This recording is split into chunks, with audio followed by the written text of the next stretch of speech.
लातूर जिल्हा युवा मोटार मालक संघ व निर्भय महाराष्ट्र पार्टी लातूर यांच्या संयुक्त विद्यमाने या ठिकाणी प्रादेशिक परिवहन कार्यालय आरटीओ ऑफिस लातूर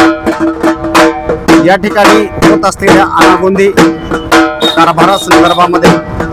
साखळी उपोषण आयोजित करण्यात आलेलं आहे। तशा मागण्या वेगवेगळ्या प्रकारच्या अनेक आहेत आणि त्या रास्त आहेत, पण कुठेतरी प्रशासकीय प्रतिनिधी येऊन या ठिकाणी नेमकं उपोषणकर्त्याच्या मागण्या कोणत्या आहेत याची चर्चा होणं अत्यंत आवश्यक आहे। पण उपोषणाचा आज 5वा दिवस आहे, अद्यापर्यंत कुठलाही वरिष्ठ अधिकारी या उपोषण स्थळी भेट घेतलेला नाहीये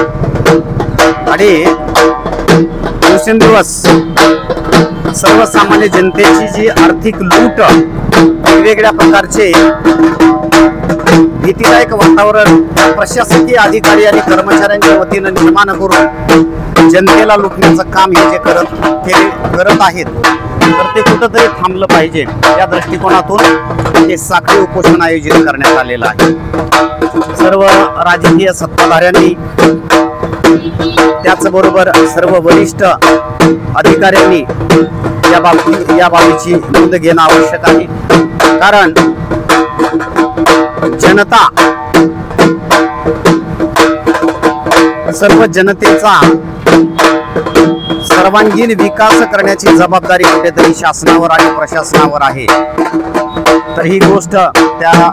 सर्व वरिष्ठांनी आणि सत्ताधाऱ्यांनी लक्षात घ्यावी अशा पद्धतीची विनंती सत्यप्रकाश